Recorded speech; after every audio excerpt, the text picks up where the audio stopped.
안녕하십니까?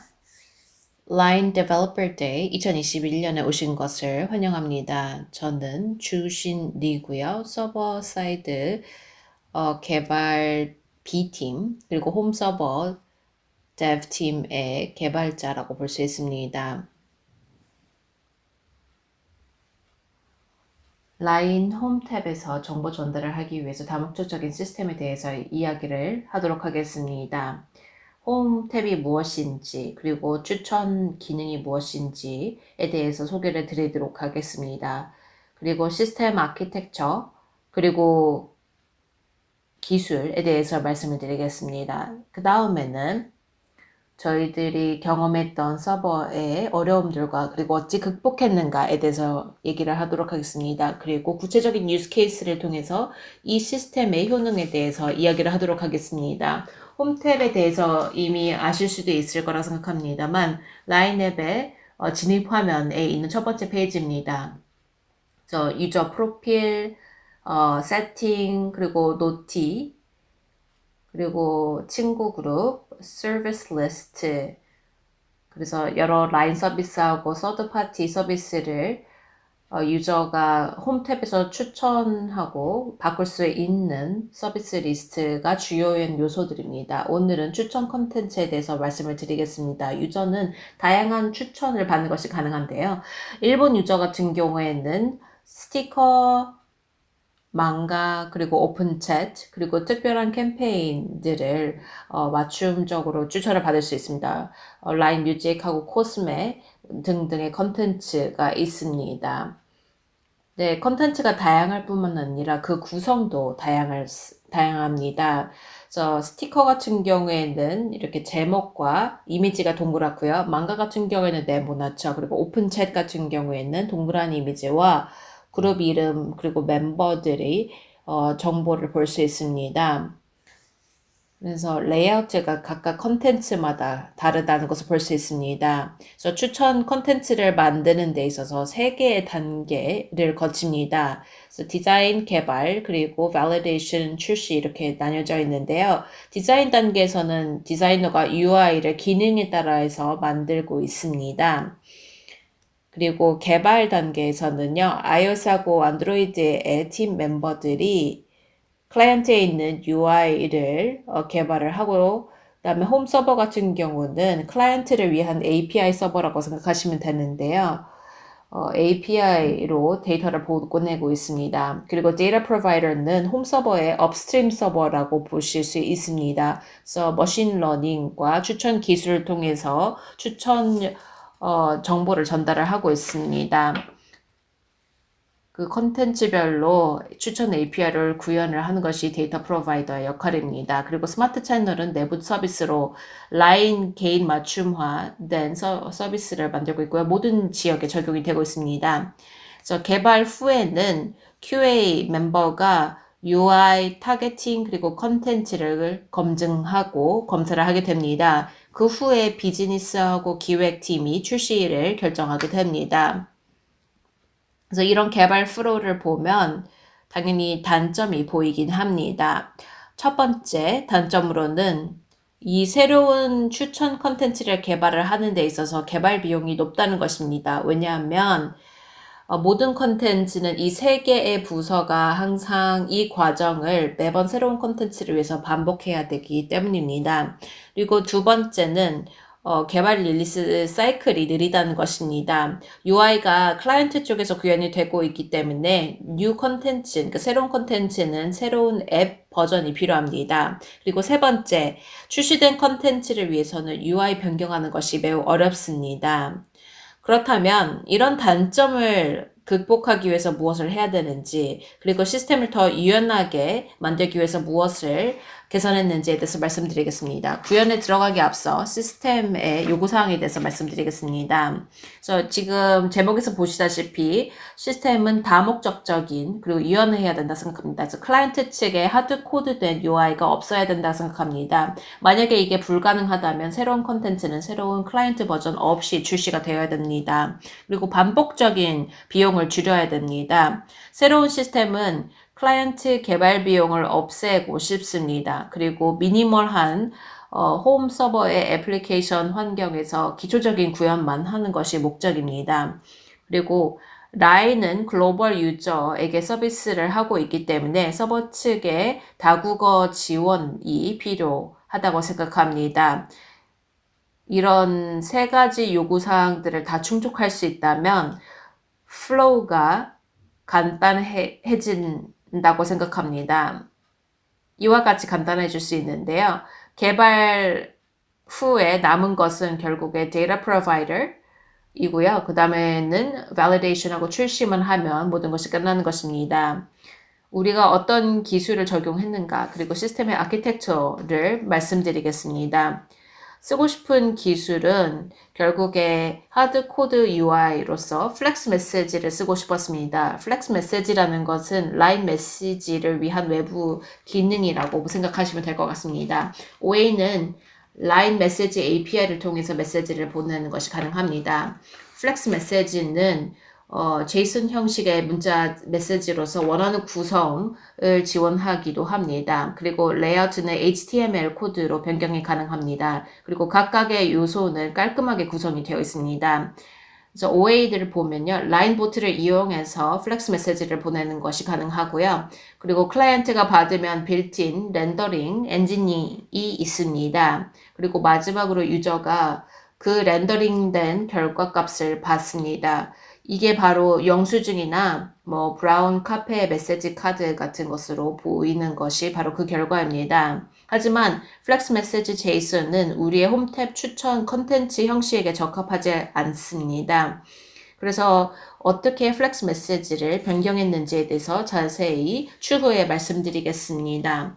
자, 이제 추천 시스템의 플로우에 대해서 설명을 드리겠습니다. 유저가 라인 앱을 열면 클라이언트는 홈 서버로부터 추천 데이터를 요청합니다. 그리고 홈 서버는 추천 데이터가 전혀 없습니다. 그렇기 때문에 업스트림 서버인 데이터 프로바이더에게 추천 원 데이터를 요청합니다. 그리고 추천 데이터를 받고 나서 서버는 플렉스 제이슨을 생성합니다. 플렉스 제이슨이라는 것은 홈 버전에 맞춘 플렉스 메시지와 비슷하다고 생각하시면 될 것 같습니다. 이 단계를 server-side templating이라고 불리우고 있습니다. 서버가 클라이언트에게 JSON을 전달을 하고 그리고 플렉스 메시지 결과를 유저에게 렌더링하게 되는 것입니다. 자, 플로우를 더 자세하게 보도록 하겠습니다. 데이터 프로바이더의 응답을 봤을 때 컨텐츠의 종류가 어떻게 이루어졌는지 그리고 아이템의 리스트를 볼 수 있습니다. 그래서 제목, 이미지 URL 그리고 링크 URL 과 같은 정보가 아이템 리스트의 구성 요소라는 것을 볼 수 있습니다. 그래서 종류에 따라서 홈 서버에 맞는 플렉스 템플릿을 찾게 됩니다. 플렉스 템플릿은 JSON과 같은 텍스트이고요. 파라미터가 포함된 플레이스홀더가 있습니다.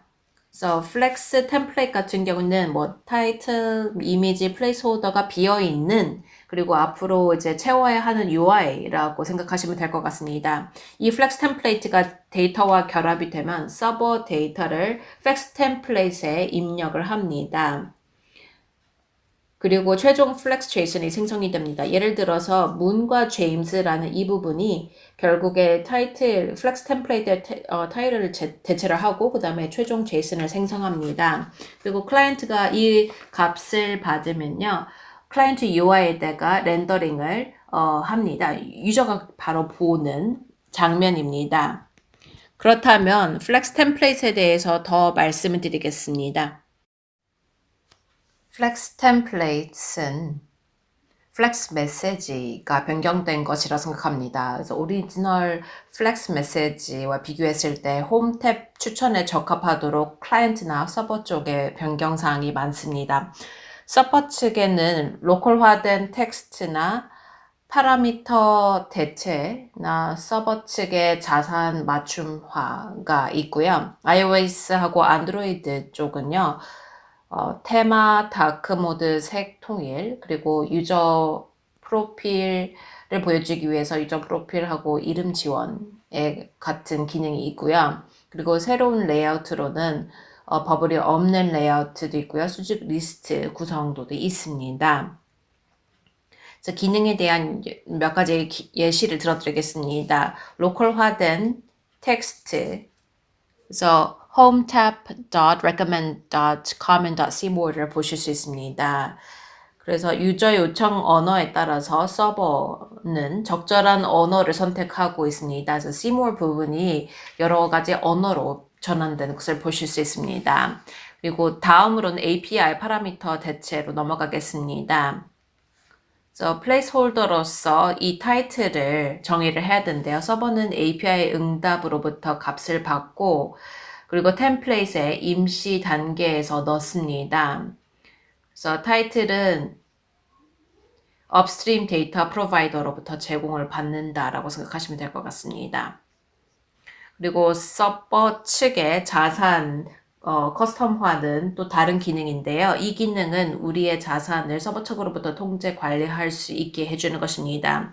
그리고 맞춤화 데이터는 데이터베이스로부터로 전달을 하고 있고요. 이건 API 응답에서 받는 것이 아니라 이 패러미터는 중간에 서버 템플레이팅의 단계에서 채워지는 것입니다. 그래서 cmore URL은 우리 쪽에서 통제를 하고 싶으면 추천 데이터에 따라서 바뀔 수 있습니다. 마지막으로는 컬러 통일인데요. 클라이언트 측에는 컬러 키를 테마별로 정의를 하는 것입니다. 그래서 플레이스먼트 제목의 경우에는 primary 컬러를 사용을 하고 있고요. 다른 키는 secondary 컬러를 표현하는 데 사용이 되고 있습니다. 그래서 클라이언트의 구현에 따라서 지금 다크 모드나 여러 가지 테마가 각각 색이 굉장히 다르다는 것을 보실 수 있습니다. 그래서 시스템 플로우에 대해서 말씀을 드렸습니다. 그럼에도 불구하고 구현을 할 때 여러 가지 어려움을 겪을 수가 있습니다.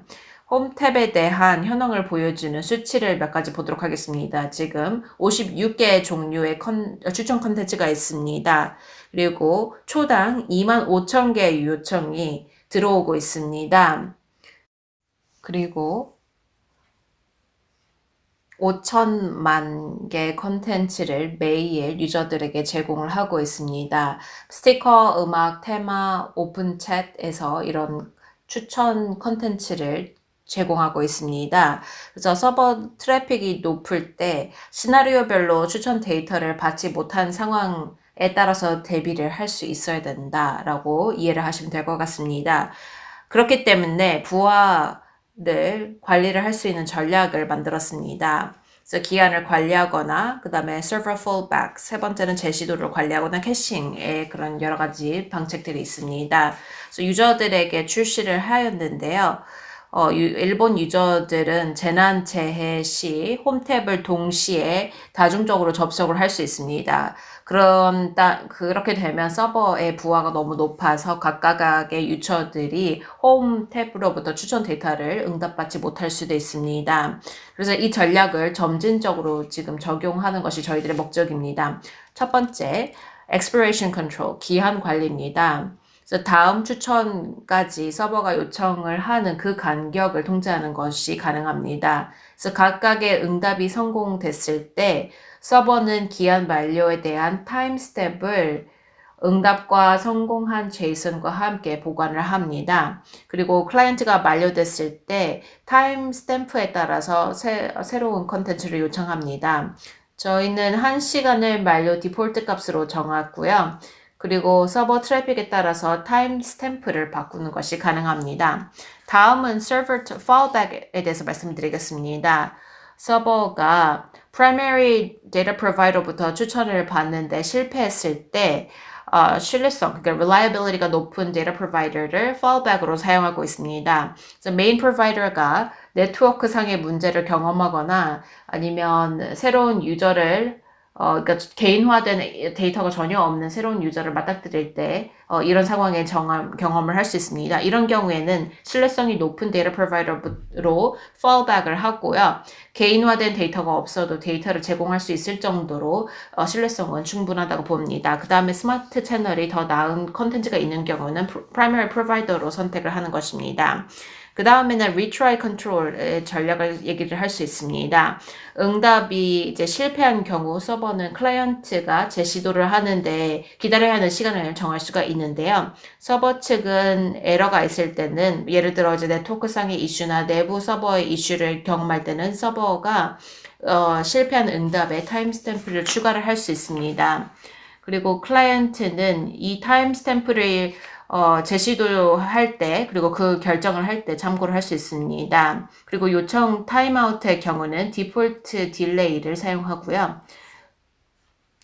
그리고 다음은 캐싱입니다. 서버는 템플릿 데이터를 위한 로컬 캐시가 있습니다. 그래서 데이터베이스 요청에 소요되는 시간을 줄일 뿐만 아니라 서버 측의 자산의 개인화의 처리 시간을 단축시키기도 합니다. 왜냐하면 컨텐츠가 특정된 자산을 미리 처리하는 것이 가능하기 때문입니다. 이제 마지막으로 이 시스템을 사용한 두 가지 유스 케이스를 설명드리도록 하겠습니다. 첫 번째 케이스는요. 대만 유저를 위한 개인 맞춤 추천이었습니다. 이 기능은 일본 유저들에게 작년에 먼저 출시되었던 기능입니다. 그리고 대만 유저들은 올해에 출시를 하였습니다. 2개월 만에 15개 종류의 컨텐츠 그리고 개발 기간만 사용을 했고요. 홈 서버랑 클라이언트 개발 공수도 최소로 들어갔습니다. 대만 릴리스 스케줄을 다음과 같이 볼 수 있습니다. 데이터 프로바이더 개발 환경의 시간을 많이 사용했고요. 구현 그 다음에 OA 출시 같은 경우에는 한 반 정도만 할애를 하였습니다. 하지만 UI를 프론트엔드에서 사용을 했을 때는 이런 구현보다는 훨씬 더 시간이 오래 걸릴 거라고 예상할 수 있습니다. 두 번째 케이스는 캠페인 컨텐츠 개발입니다. 그래서 연말 연시에 모든 유저를 위한 스타틱 컨텐츠를 한시적으로 사용하고 싶을 수도 있습니다. 그래서 이 시스템을 사용했을 경우에 이 컨텐츠를 플렉스 템플레이트로 준비를 할 수 있습니다. 그렇게 그 결과로 데이터 프로바이더의 개발 공수를 0으로 줄이는 것이 가능합니다. 예를 들어 공휴일에 맞는 특별한 추천을 하고 싶을 때는 이 특별한 추천을 보통 때의 추천을 덮어버리는 데 사용을 할 수가 있습니다. 미래에는 이 시스템을 활용하여 더 유용한 컨텐츠를 유저에게 추천하도록 하는 것이 저희들의 목표입니다. 오늘 세션을 이렇게 참석해 주신 점 감사드립니다.